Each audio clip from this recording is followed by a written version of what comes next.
Bila dia orang menang pun tak berlaku pertukaran. Kemudian dia orang kata 1 hari bulan Januari akan bertukar kerajaan. Saya nak bagi pesanan kepada kawan-kawan yang duk hantar mesej WhatsApp. Kita dah beritahu cakap banyak kali.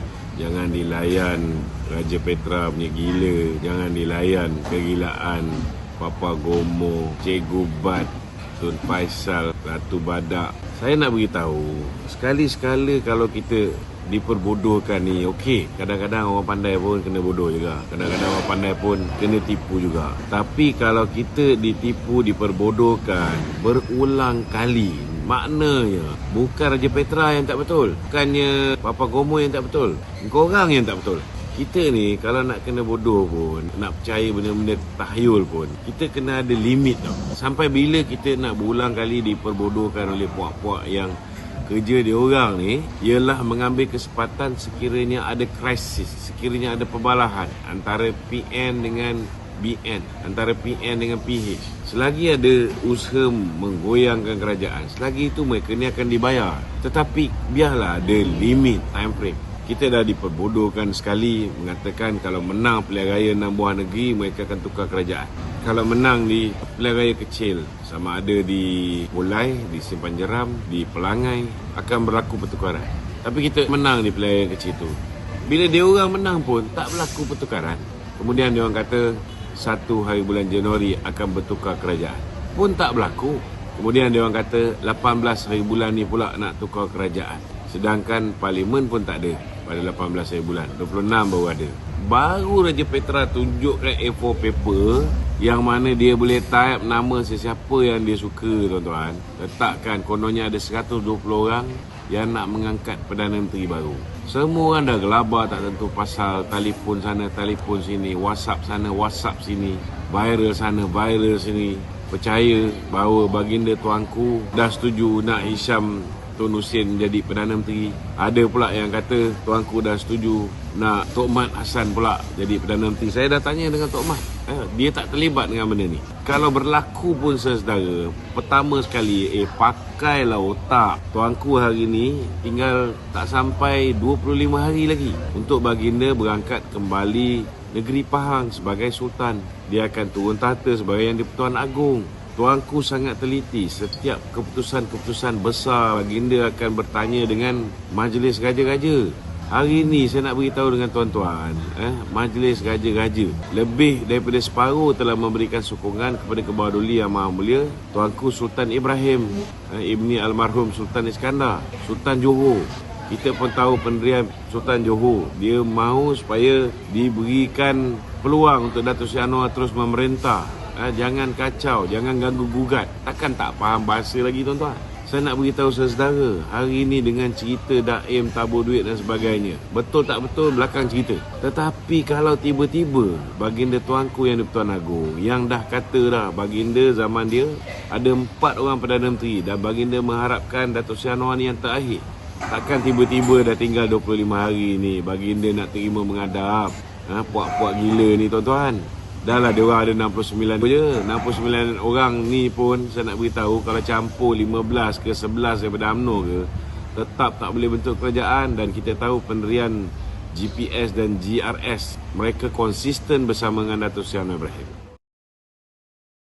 Bila tahun 1987, bila UMNO diharamkan tu, ketika tu semua duit UMNO beku. Bila duit UMNO beku, bangunan UMNO pun bil air tak dibayar lah. Sehinggalah RS mengatakan kalau ada parti baru yang berjaya menarik 70% keahlian parti lama, maka semua harta UMNO, duit UMNO akan dipindahkan kepada parti baru. Jadi 2 orang ni berebut lah buat parti baru. Satu Tun Dr. Mahathir. Tapi Tun Dr. Mahathir bila buat parti baru, dia haramkan 1000 nama daripada menyertai parti UMNO baru tu. Dan ini menyebabkan Tengku Razali terpaksa buat parti baru juga. Mula-mula parti dia, nama dia tak diluluskan. Kemudian nama Parti Melayu Semangat 46 diluluskan. So bila 2 kumpulan ini cuba tarik ahli lama, baru dapat keahlian yang 70% ke UMNO baru. Dan UMNO baru dapat mewarisi semua harta dan juga duit UMNO lama. Semenjak daripada peristiwa tersebut dalam mesyuarat MT Penaja, Tun Mahathir mencadangkan supaya duit-duit daripada UMNO ni jangan semua simpan dalam akaun parti. Takut akaun dibekukan macam apa yang berlaku tu lah. Itu sebabnya dilantik 3 orang pemegang amanah. Presiden UMNO, Susah Agung UMNO dan Bendahari UMNO. Ini kena faham. Cuma Tun Dr. Mahathir dia tak nak pegang duit UMNO sebab dia pernah kena tahun 1969 120,000 duit UMNO masuk akaun dia. Dia kena income tax.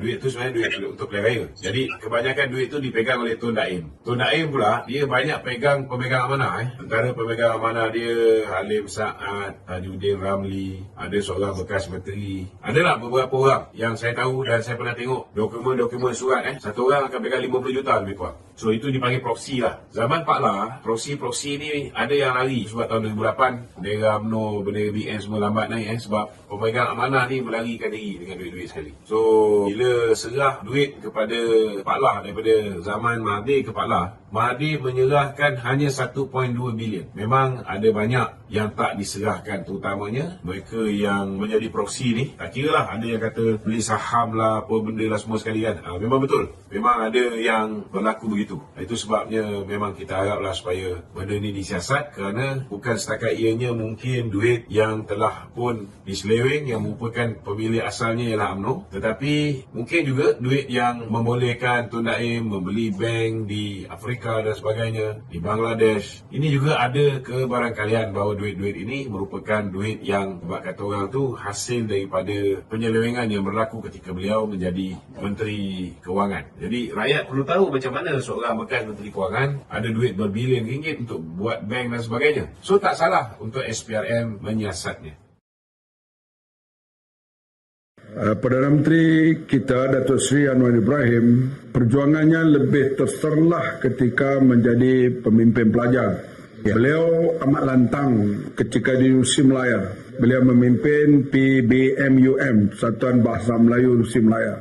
Dan juga beliau aktif dalam waktu itu PKPM dan sudah tentulah lepas itu Habib. Datuk Seri Anwar Ibrahim terkenal dengan ungkapan kata dalam forum-forum di universiti. Dia tidak mahu rakyat Malaysia ni yang miskin papa kedana, yang kaya bertambah kaya. Jadi soal maha kaya, bercakap soal-soal orang kaya yang melampau, yang tidak peduli rakyat yang lain, bukan bahasa baru bagi Datuk Seri Anwar Ibrahim. Beliau telah kumandangkan bahasa itu sejak daripada universiti lagi. Dan kata-katanya itu diterjemahkan dengan tindakan.